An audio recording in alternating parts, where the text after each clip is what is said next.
El asunto es darse cuenta que la vida cotidiana no es simple, no es llana, no es la simple repetición de todo, no es la repetición diaria de las cosas. Eso nos sirve como ancla, por supuesto. El ancla más importante de la vida cotidiana es justamente la repetición.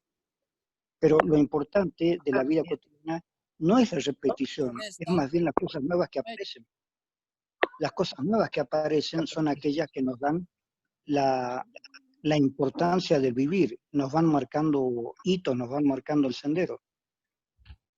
Entonces lo importante de la vida cotidiana es que si bien la vida cotidiana, la cotidianidad, nos sirve mucho para darle un sentido de continuidad a la vida, que si no, no lo tendría, por otra parte, los hitos importantes de la vida cotidiana se dan justamente cuando hay una ruptura de la vida cotidiana.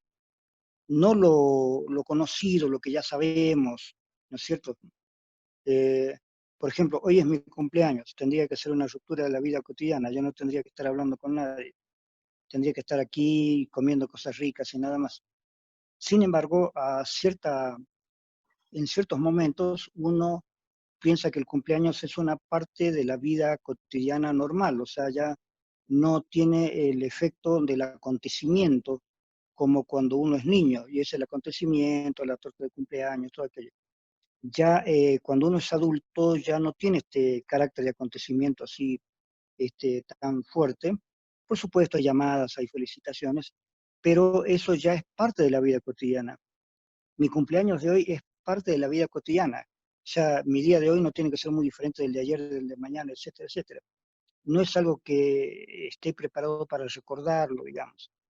Pero la vida cotidiana entonces eh, en algún momento marca hitos, y esos hitos son cuando se rompe la vida cotidiana, por algo muy interesante o no, digamos. Cuando una persona se casa en el matrimonio, ahí se rompe la vida cotidiana y empieza otra vida cotidiana. Pero ahora vamos a hablar de conflictos. Lo que yo quiero aclararles de entrada es que, teóricamente hablando, el conflicto no es malo. Siempre al conflicto se le ha dado un tinte negativo, se supone que está dentro de la órbita de lo negativo, de lo que no debería ocurrir. Pero en psicología social no es así. Sabemos que el conflicto es normal, es normal. Por supuesto, el conflicto pasa de ser normal, pasa de ser normal cuando el conflicto puede atentar, como les decía antes, la vida cotidiana de una manera muy grave, ¿no es cierto? Una guerra, por ejemplo, es un conflicto mayor y eso atenta a la vida cotidiana. En este momento, por ejemplo, nosotros tenemos un conflicto no con otras personas, sino con una situación, la situación de una pandemia, y esto también es una situación conflictiva para todos. Ninguno sabe si el virus lo podrá atacar o no, si la persona podrá salir indemne de esto.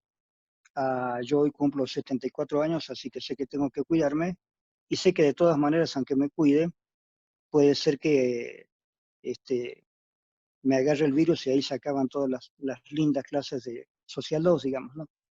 Pero ya a mi edad uno ya percibe que la vida cotidiana podría terminarse. Entonces ya uno espera eso con menos ansiedad y hay menos conflicto. Pero los conflictos son parte de la vida. Ustedes han estudiado conmigo la vida cotidiana. Bueno, el conflicto es parte de la vida, incluso parte de la vida cotidiana. Cosas que son conflictivas sin que lo percibamos. Digamos, si yo me despierto y tengo que ir a trabajar o tengo que ir a clases, y resulta que ese día no estoy particularmente con ganas de hacerlo. Quisiera quedarme en mi casa, quisiera quedarme en mi cama, pero yo tengo un problema. Yo soy profesor y sé que tengo que ir a clases, o soy el director, sé que tengo que ir a dirigir la carrera. En ese caso yo tengo que cumplir con lo pactado, y ese cumplimiento de lo pactado me puede crear un conflicto. El conflicto es decir, hoy no quisiera salir, pero sí tengo que salir. Y ese conflicto lo supero yo, es un conflicto mío con la realidad que me rodea. Entonces, el conflicto no tiene que verse como algo negativo. Por otra parte, una cuestión muy muy interesante que hay que estudiarla, que siempre la hemos estudiado nosotros en psicología clínica, pero se estudia también en psicología social. Por ejemplo, cuando los hijos crecen, hay un conflicto. Los padres nunca quieren que sus hijos crezcan. Es más, los padres no se dan cuenta que sus hijos crecen.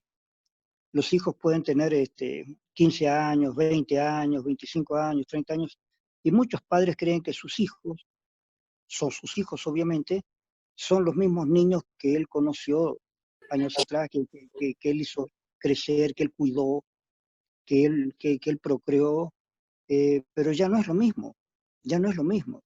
Y es muy doloroso para un papá saber que su hijo se separa y tiene que hacer su propia vida. Porque los padres siempre, me uno en este asunto, los padres siempre queremos proteger a nuestros hijos más allá de lo calculable, más allá de lo que sería necesario hacer. Evidentemente, los padres crían a sus hijos y cuando sus hijos son muy pequeños dependen de los padres totalmente. No saben hablar, no saben caminar, no saben nada del mundo. ¿Sí? Hace unos meses atrás ha nacido un segundo nietito mío y bueno, yo lo veo a través del internet y me acuerdo de cómo es realmente un bebé, o sea, un bebé depende absolutamente de los demás. Pero poco a poco, el bebé aprende a hablar y con todo lo que nosotros le enseñamos al bebé, le enseñamos a caminar, le enseñamos a hablar, le enseñamos a estudiar, con todo lo que le enseñamos, el bebé ya siendo adolescente se va de la casa, dice, chao, me voy, tengo que hacer mi vida y estudiará o no estudiará o estudiará, terminará y se irá. Pero en algún momento hay esta zona conflictiva. El problema se vuelve un poco más grave cuando hay razones económicas también para esto. Cuando un hijo puede decirle al padre, aquello que tuvieras para mí como herencia quisiera tenerlo ahora porque quiero invertir, quiero hacer una inversión, quiero hacer algo. Entonces el padre dice, no, porque tú no sabes invertir, yo tengo el dinero para ti, pero no te lo voy a dar.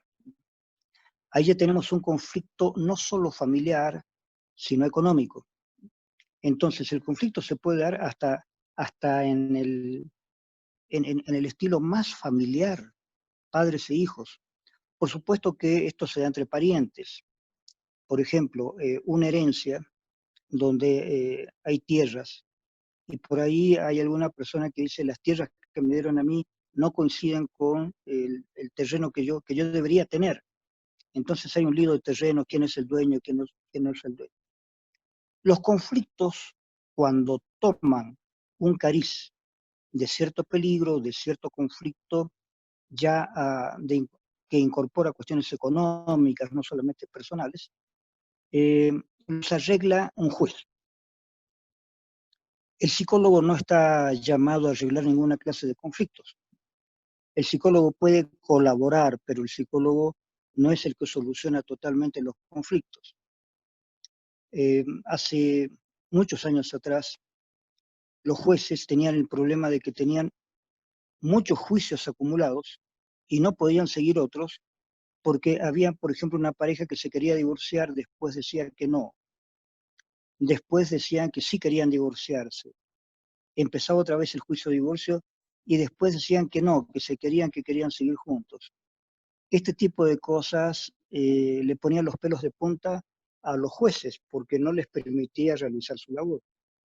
Entonces los jueces pidieron ayuda a la Asociación de Psicólogos, que en aquel entonces servía para algo, actualmente no sé si cumple alguna función. Y la Asociación de Psicólogos eh, nos pidió a algunos psicólogos que pudiéramos entrar en esta tarea junto con la Suprema Corte.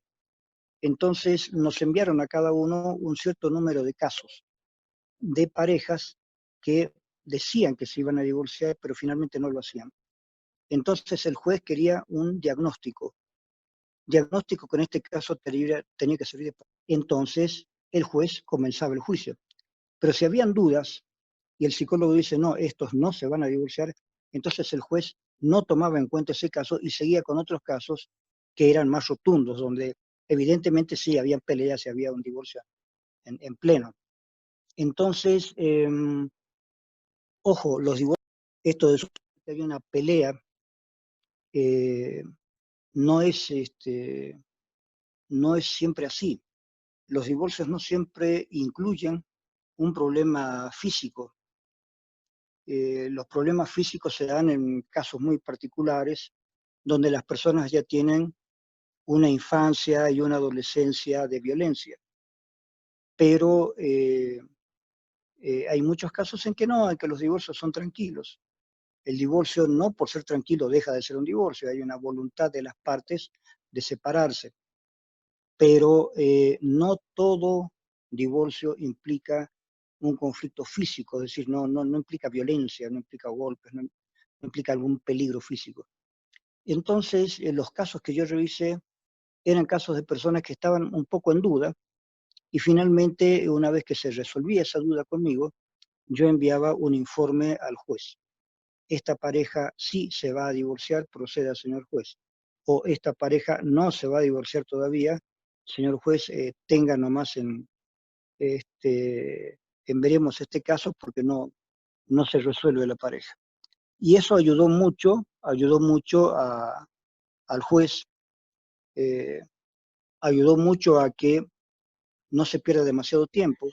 Como les decía, los conflictos no siempre implican el conflicto, la pelea física, la violencia.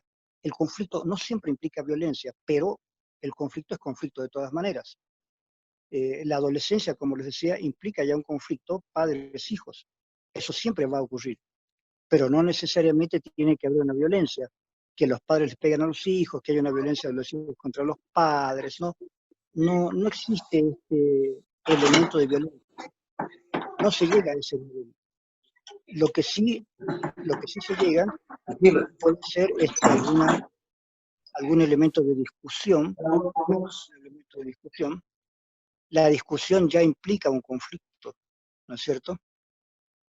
La discusión implica conflicto, pero el conflicto, por lo general, se agota con el final de la discusión. Entonces, lo primero que tenemos que aprender es que si el conflicto es muy fuerte y pasa a un nivel macro, es decir, ya no es un nivel micro, no es un problema entre nosotros en la pareja, entre nosotros aquí en la familia, sino que pasa a tener un problema de intereses económicos, de intereses políticos, de intereses de pertenencia, quién se quiere llevar a los hijos. En todos estos casos tiene que actuar el juez, es decir, tiene que actuar el Estado. El Estado actúa para solucionar los conflictos, pero el psicólogo puede aportar mucho para solucionar muchos casos donde el conflicto puede interrumpir otras vías de acción. Por ejemplo, eh, un conflicto en una pareja puede ocasionar conflictos si esa pareja vive en un edificio y el conflicto de la pareja puede ocasionar más problemas para los miembros para los que están en el edificio. Entonces, cuando el conflicto deja de ser un conflicto meramente familiar y pasa a ser social, allí indudablemente sí o sí va a tener que intervenir la justicia ordinaria. Eh, Inmediatamente se llamará a la policía, tendrá que actuar un juez, porque el conflicto ya está tomando un carácter social amplio, está implicando a otras personas.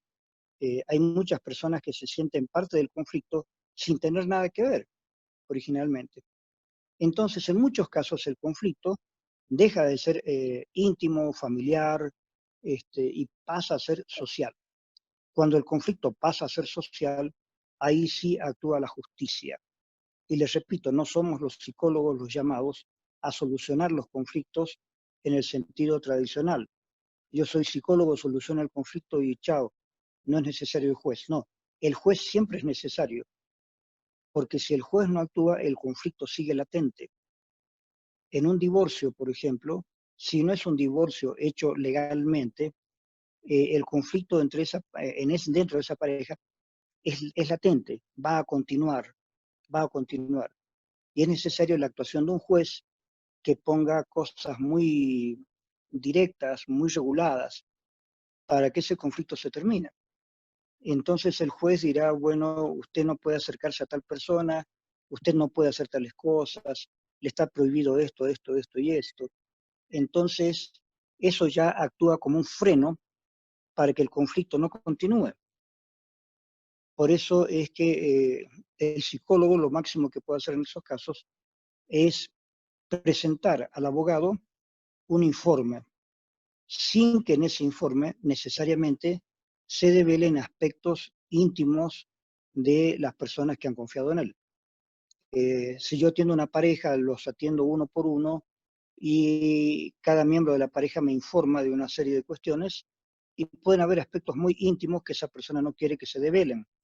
Entonces, si hay que charlar con el juez, se tratan aspectos muy específicos del conflicto sin llevar más allá la explicación de aspectos muy íntimos de las personas que no quieren que sean develados ni al juez ni a otras personas. Entonces, el psicólogo aporta mucho, sí, a la solución de conflictos, pero no siendo el que soluciona. ¿Por qué les digo esto? Porque hasta que no hay un papel firmado por un juez, el conflicto no termina. Cuando hay un papel firmado por un juez donde dice, este conflicto se resuelve así, así y así, ahí, firmado por el juez, las personas pueden acudir a la policía, pueden acudir ya a aquellos entes que están vigilando el orden social, ¿sí? Con esto no estoy diciendo que hay policías buenos y malos, esa no es la discusión de este momento. Policías buenos y malos hay en todas partes del mundo. Pero la idea general es de que el juez, al dictar una sentencia, termina legalmente con el conflicto.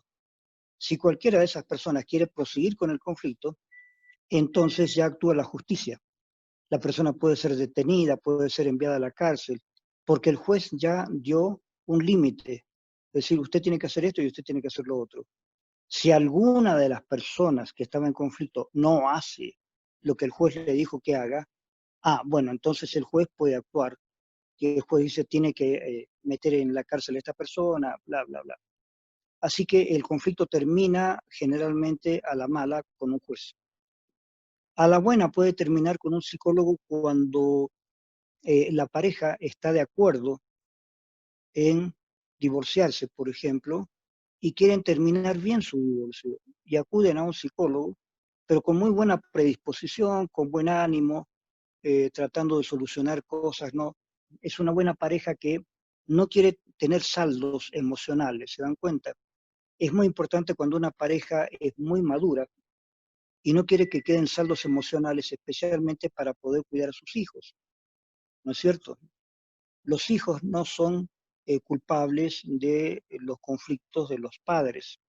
Entonces, cuando se decide un divorcio, el divorcio hay que decidirlo de la mejor manera. ¿Para qué? Para que de ninguna manera ese conflicto que se va a iniciar ya con el divorcio, donde los niños ya no van a estar con sus padres permanentemente, que esto se haga de la mejor manera, de la manera menos dolorosa para los niños, de la manera más creativa, si fuera posible. Y en eso he intervenido yo como psicólogo, sí, tratando de que algunas parejas hagan, incluso algunas parejas hacen un compás de espera. Hay parejas que hacen una separación, en esa separación hacen un tratamiento psicológico y al final del tratamiento psicológico la pareja decide si quiere volver o si quiere definitivamente divorciarse.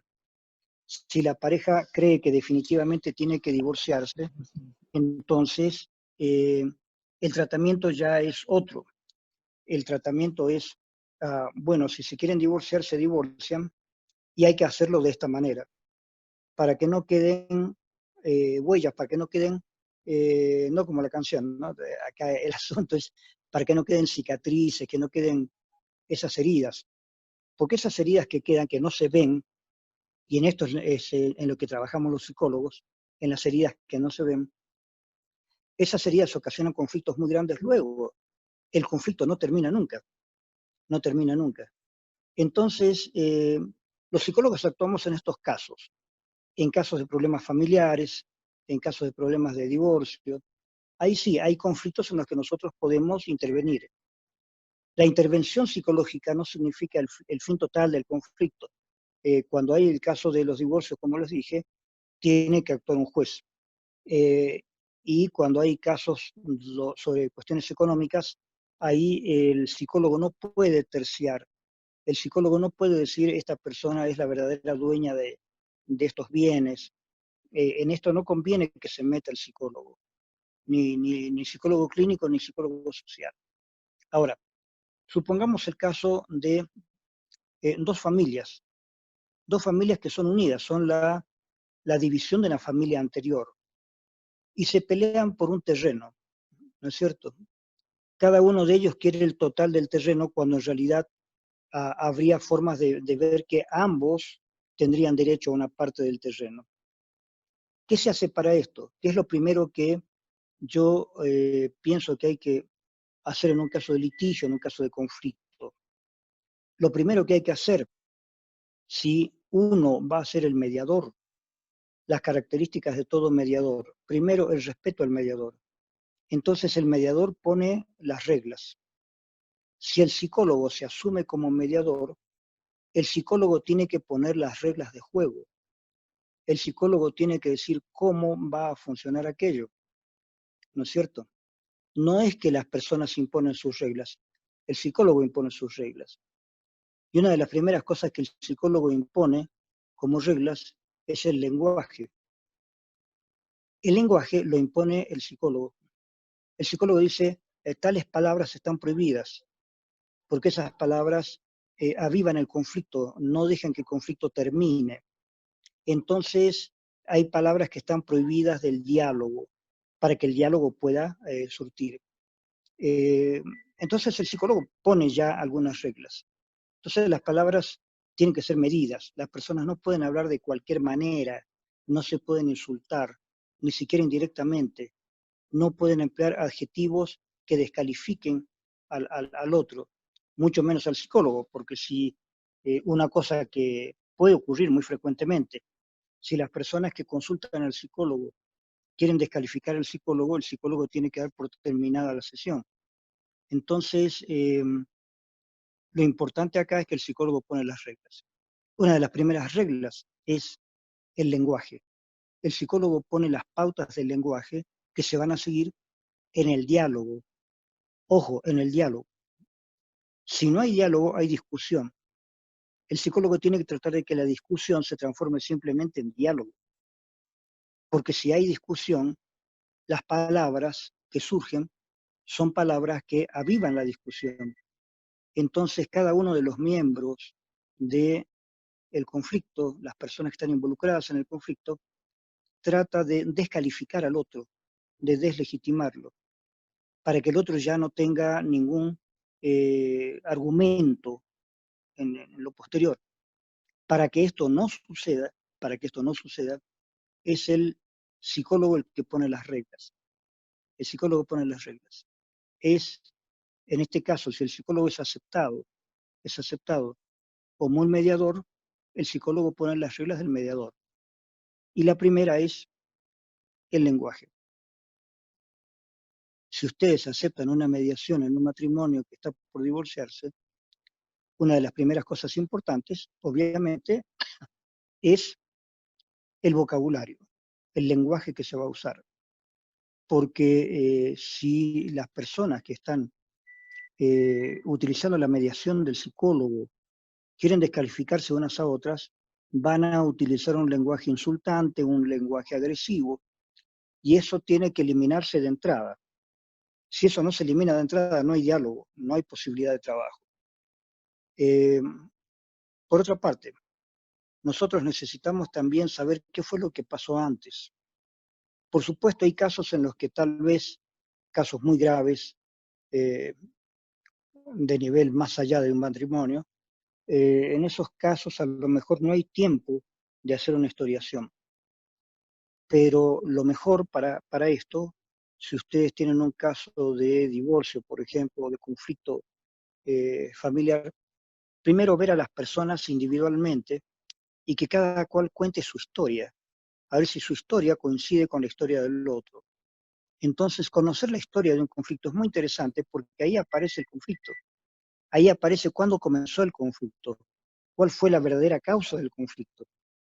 Porque cuando las personas comienzan un conflicto, ellos aducen causas que son causas que a veces son causas inventadas para poder ganar en un conflicto. No pasó eso que dicen, pasó otra cosa. Pero las personas tratan de inventar las causas del conflicto para hacer que la solución del conflicto favorezca a su forma de querer ganar el conflicto. En el caso de un conflicto, como les digo, económico, si hay un conflicto por un terreno de dos familias, la historia podría ser muy interesante si descubrimos que esas dos familias hacia atrás eran una sola y misma familia que se dividió. Entonces buscar las raíces de ese conflicto es muy interesante porque nosotros podemos indicarles a estas personas en qué medida ese conflicto es más bien fantasioso, es un conflicto que tiene que ver con fantasías psicológicas que se hacen las personas acerca de quién fue el otro, quién fue el padre del otro, quién lo trató mejor al otro. Entonces, a través de una cuestión afectiva, surge un conflicto que se transforma en un conflicto económico, familiar, etcétera, etcétera, etcétera. Hay personas, por ejemplo, que han sentido que eh, su papá, su mamá nunca les dio afecto. Y esa falta de afecto que tuvo la persona que siente que es así, la lleva durante mucho tiempo, ¿no es cierto? Los padres mueren y quedan los hermanos.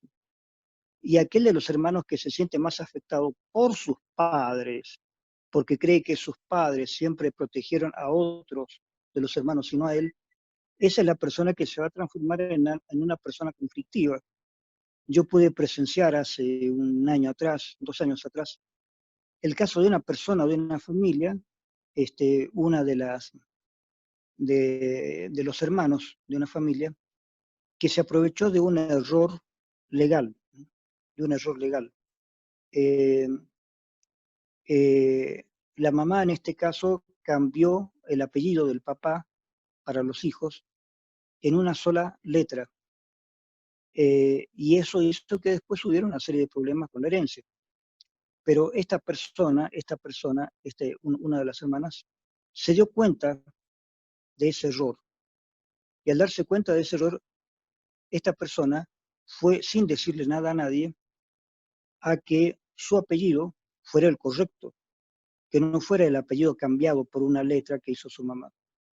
Y a partir de ahí, en un momento determinado, exigió vía legal terrenos, una casa, etcétera, etcétera, aduciendo de que ella era la única hija de esa familia, puesto que su apellido era el apellido de su papá, era el apellido normal. Los otros, en realidad, que tenían el apellido también de papá, pero cambiada una letra, se vieron en la necesidad de hacer todo un juicio así bastante complejo. Pero lo complejo, lo más complejo de este caso, es que esa persona que se avivó antes, digamos, y pudo cambiar la letra que faltaba, la letra cambiada, ¿no es cierto?, del apellido, esta persona eh, convenció a jueces, convenció a abogados, y lo peor del caso es que esta persona se estaba volviendo paranoica.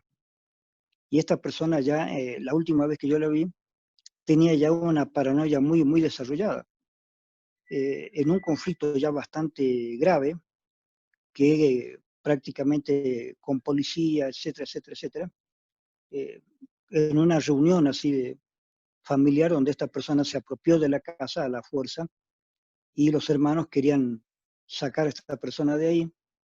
Esta persona me reconoció y pidió hablar conmigo. Entonces yo charlé con ella, pero me di cuenta de que era imposible arreglar las cosas ya en ese punto, porque la persona ya había desarrollado cierto grado de paranoia y pensaba que todo eso era suyo. Entonces, aquí hay un caso muy complicado, chicos, porque los jueces se dan por vencidos a veces con casos muy complejos y deciden deciden el caso por aquel abogado que les parece más convincente.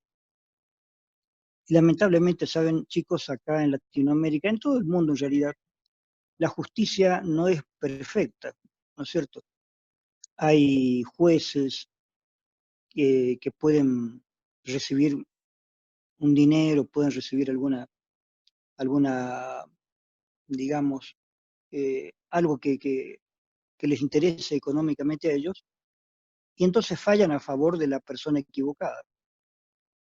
Pero yo estuve analizando este caso y esta persona que les digo, parece que desde que era niña pensó, idealizó, imaginó que ella era la persona a la que nadie le daba importancia. Parecía ella que sus padres le daban mejores posibilidades a los demás hermanos.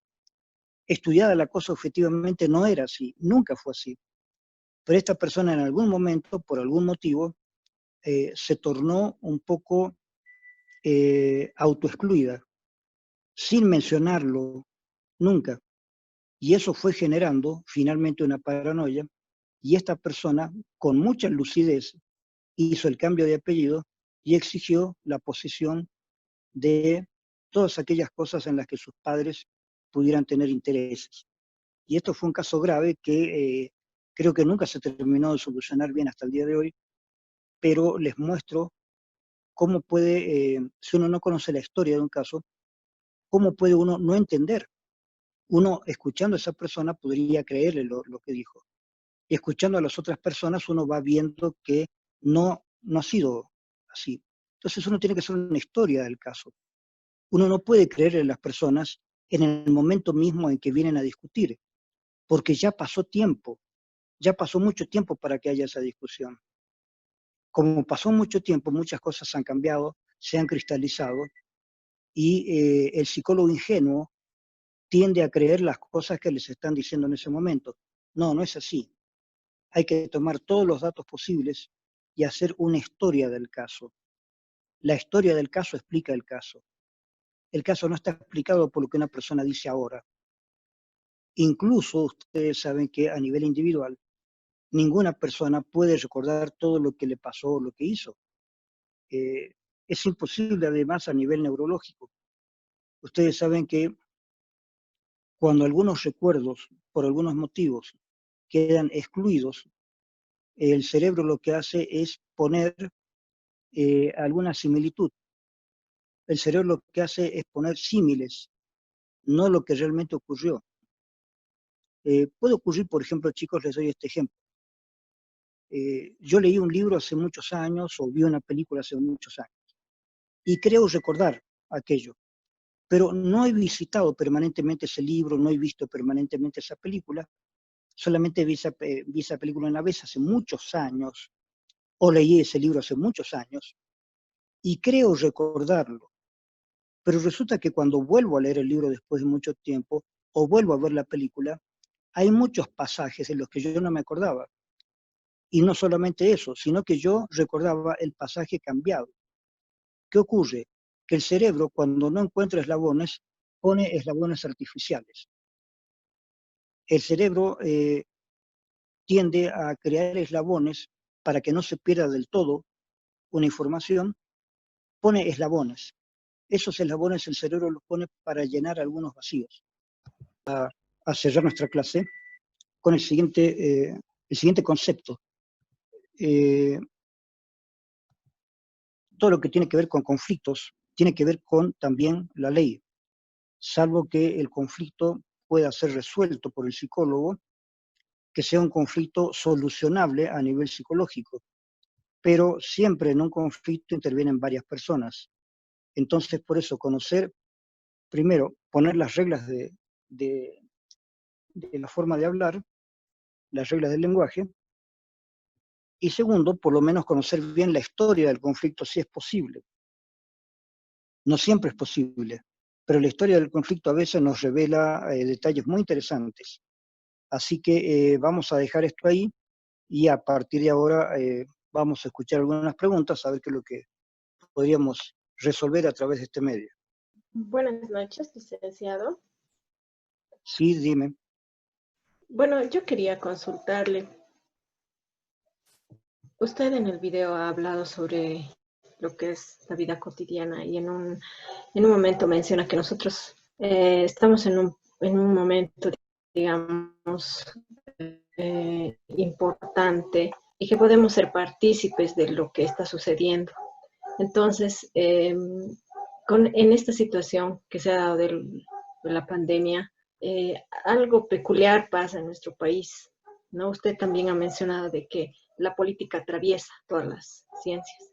Entonces, ¿hasta qué punto en este conflicto, porque estamos en un conflicto en nuestro país, además de no solamente de salud, sino político, ¿hasta qué punto o cómo sería nuestra participación como psicólogos? Porque usted ahora ha hablado del conflicto y usted ha puesto límites, digamos, cuando hay un conflicto entre estas personas, se ha puesto este ejemplo.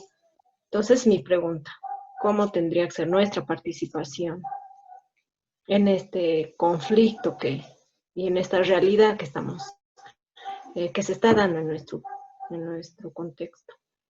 Bueno, a ver, escúchame, el problema más grave que tenemos ahora para solucionar un conflicto es la falta de intercambio personal que hace más difícil el abordar los conflictos. Nosotros tenemos que abordar el conflicto de la manera más integral posible, pero ahora resulta que no siempre podemos vernos unos a otros y no solamente en horarios, con muchos cuidados, o sea que las soluciones de los conflictos son más difíciles hoy en día. Yo sé que, por ejemplo, hay mucha gente que quiere que vuelva Evo Morales y esas personas quieren que haya elecciones. Entonces, esas personas le piden a la presidenta que haga elecciones lo más rápido posible. La presidenta les dice, hacer elecciones implica un peligro muy grande porque mucha gente se tiene que juntar para ir a votar, porque la elección es más difícil hacerla por Internet. Ahora, si hubiera la posibilidad de hacerlo por Internet, esto va a ser muy difícil de evaluar porque es algo que nunca se ha hecho en Bolivia, una votación de esta naturaleza. Así que hay una complicación metodológica. Entonces es muy difícil lo que tú planteas porque no hay en este momento las condiciones técnicas como para que podamos nosotros hacer una, eh, una elección, por ejemplo. Es muy difícil. En las elecciones, si las hacemos como siempre se hace, se aglomera mucha gente y ahí el virus puede expandirse mucho más rápido. Si la elección la hacemos vía electrónica, es algo que nunca se ha hecho totalmente y puede dar lugar a una serie de entredichos, porque las cuestiones electrónicas pueden fallar incluso en países muy desarrollados, que ya han desarrollado muchas cosas, y se puede presumir que en elecciones electrónicas puede haber a veces mucho más fraude que en las elecciones normales, corrientes. Así que estamos frente a un problema bastante serio en Bolivia, no solamente en Bolivia, en cualquier país que tuviera que enfrentar una elección próxima ahora en esta situación. Entonces ahí sí hay un conflicto. Ahora, ¿en qué podemos ayudar los psicólogos? ¿En qué pueden ayudar ustedes los alumnos? En tratar de, si pueden, contactarse con gente de su barrio, con gente de su zona, explicar estas cosas y tratar de que la gente tenga un poco más de paciencia y saber que las soluciones no van a ser rápidas. Cualquier solución rápida de cualquier conflicto que sea lleva el peligro del virus. Es decir, una cuestión rápida significa salir a luchar, salir a pelear, salir a votar, es decir, hacer aglomeraciones de personas que aumentarían terriblemente el daño que podemos tener. Ya tenemos un daño bastante serio en el Beni, en Santa Cruz. Acá mismo en Cochabamba ya estamos llegando al límite de la cantidad de respiradores que hay disponibles. Y ustedes saben que los respiradores son importantes, es una parte importantísima cuando hay una enfermedad respiratoria, cualquiera que sea, no solamente la del virus. Entonces, si de pronto hay muchas personas con enfermedades respiratorias que a lo mejor no son del virus, y hay otras que sí tienen enfermedades respiratorias por el virus, entonces, si tienes 100 respiradores y tienes 300 personas con problemas, ¿a quién le pones el respirador? ¿Quién sería la persona indicada para usar el respirador y cuál no? Al cual lo dejas respirar y al cual dejas morir. Entonces, esto en un país como Bolivia, que está muy poco organizado desde el punto de vista de la medicina, sería fatal, fatal. Caería muchísima población muerta, muchísima población. Entonces, lo que podemos pedir nosotros, a través de cualquier vía que sea necesaria, que los políticos se tranquilicen y que tengan orden. Eso sí podemos hacer los psicólogos. Y yo como psicólogo estoy dispuesto a hacerlo, me estoy organizando con otros colegas para ver de qué manera nosotros podemos influir a que pare un poco todo este asunto de competencia política o competencia de cualquier otro orden. Es lo único que podríamos hacer por ahora, ¿sí? Y no salir a las calles a gritar.